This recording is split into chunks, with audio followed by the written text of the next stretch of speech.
Welcome to Curriculum Night, Career and Technical Education, CTE, Computer Science Discoveries by Dr. Brown.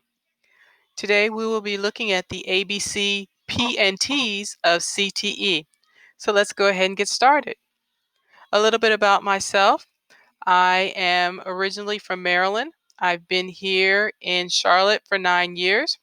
In Oakland, this is my 7th year. I teach over 9 CTE courses, 6th through 8th grade. I'm married. I have one son. We love traveling and we love sports. And one of my mantras is to help scholars reach their potential. One of the key things that I like to share with our students is to get involved, find your passion in life. And so my COVID-19 passion projects, augmenting virtual learning, student growth and development, reconnecting with some of my graduate studies and appreciative inquiry, working with small businesses for college and career readiness, not only for our middle schoolers, but high schoolers and our alum. I read over 32 books this summer for pleasure. I did a lot of baking and making of elderberry syrup. I also started calligraphy lessons and I'm continuing my Spanish lessons so that I can reconnect and make sure that I can communicate effectively with our student population and our parents.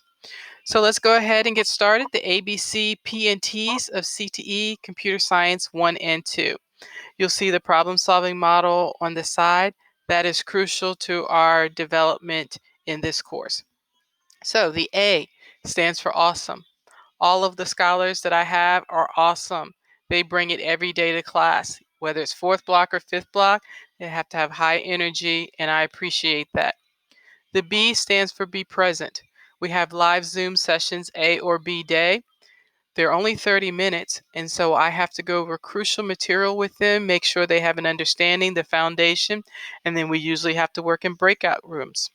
The reason we do that is one of the critical components of being a computer scientist is thinking like a computer scientist, but also working with others. And that comes with working in pairs or working in small groups to be effective. You can't do it all alone. C stands for Care, Conferences, and Coding. Yes, this is a computer science class with a foundational piece in coding. They will get the high-level overview of what it's like to code, what it's like to be a computer scientist, computer engineer, and we'll even have some virtual field trips with real live computer science engineers. I've also had conferences with almost all of our students. This is something that I do year after year. It's where I sit down with them one-on-one, talk about what's going well in my class, things that I could be doing differently, and ways to help them be successful. We focus mainly on CTE and the grades that they have at the present time, but my goal is for them to get their A back or to keep their A. That's important to me, especially in 7th and 8th grade, where GPA is important and that's used as a springboard for high school and beyond. We want to keep a high GPA. The P stands for problem solving. As you saw in the original picture, the problem solving model that we use in computer science is mission critical. We are solving problems. We have real life problems. We have wacky problems. I want them to get out of their own heads, look at things from multiple perspectives, hear what their classmates have to say, and then try to go through the problem solving model for each and every problem. E stands for essential elective. I don't know how many times parents come to me and say, oh, it's only an elective. They really need to focus in on their math and their language arts and even their science. I tell them they also need to focus in on their electives. I'm teaching them lifelong skills that they will carry out throughout their entire life. Some of my best courses and the things that I've used the most were things I learned in junior high and high school: typing, industrial arts, how to sew, even my music class. Although I don't use the violin anymore, I still have a great appreciation for music and the arts, and that comes into handy in real life. So it's an essential elective. I'm preparing them for not only being successful in high school, but in college or technical school, or if they choose to go into the military. Whatever they want to do, the skills that they're learning in their CTE courses will be vital. The F stands for we like to have fun. Okay. I like to have fun, and so I like to bring fun and engaging things into my class. Okay. We strive towards having fun Friday. That means you work hard Monday and Wednesday when I have you in class, and then we kind of kick back and relax, and we either fix it Friday or we have fun Friday. And so that takes many different shapes. The G could stand for a whole lot of things in computer science, but I just use game-based learning. We use games, we use apps. We will bring in those video gaming programs that they talk about all the time. Unfortunately, the COD and the GTAs and the Fortnites and so forth. We talk about those, and we talk about what can make them better. We talk about the problems and the glitches and all those types of things. And if you put your computer scientist hat on, how you can improve upon those, or even develop your own apps and games to meet your passions or to satisfy a need in the community. The H is for you. How can you help? I tell my parents the one thing is to be supportive, but also to be aware of what's going on. It would be awesome if at the end of the day, if you just ask the student, hey, what did you learn in computer science today? And they should tell you, hey, we worked in breakout groups. It didn't go too well. The team wasn't gelling and we struggled with the problem solving model. Or we worked through it and we got a great solution and, we solved the problem and so forth. Okay, so that's a key way that you can help. Get involved, ask questions. The T stands for thinking and teamwork. Okay. Mission critical, again, that they think critically about problems, about ways to solve the problems. By giving it a go, we try it out, and then we reflect, and then we may make some changes or adjustments. That's important. And also, we never do anything in isolation. Everything is about the team and teamwork. And so, yes, they will have individual graded assignments and they will also have team based assignments.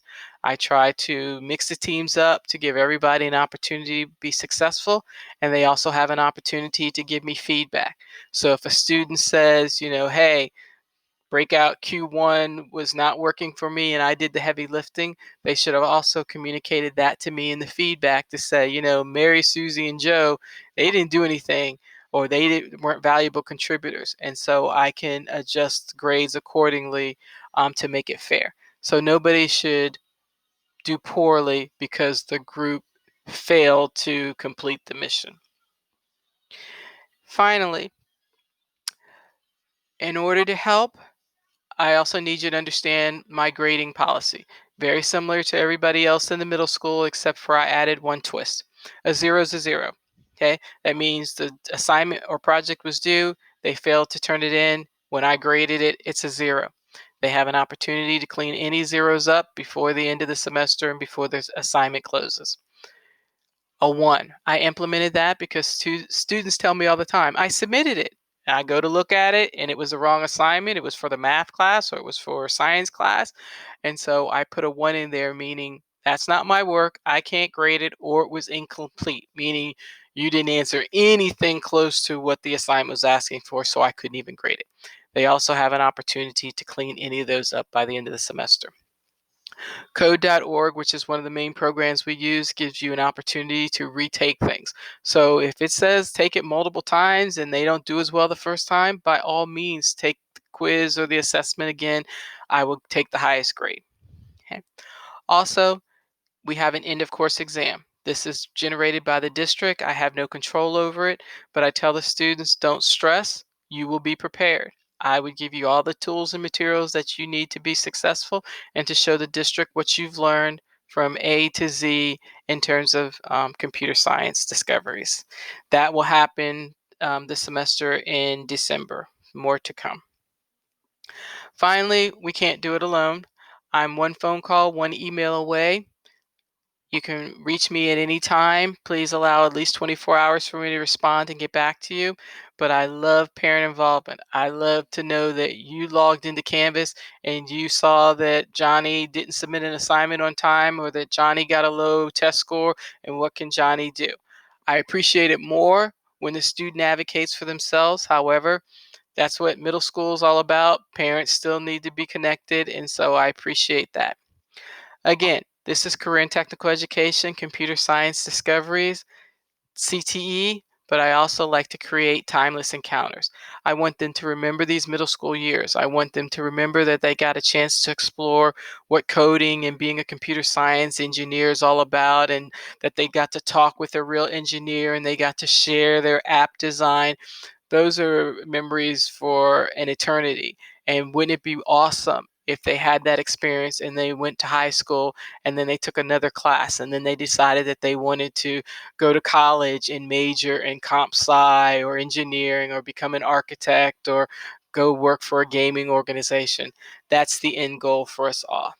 So I want to thank you so much for spending a little bit of your Wednesday with us, learning more about Oaklawn Middle School and in particular the CTE class this semester. I'm looking forward to continuing what we've done in the past 8 weeks and continuing to help your scholar learn and grow. Good evening.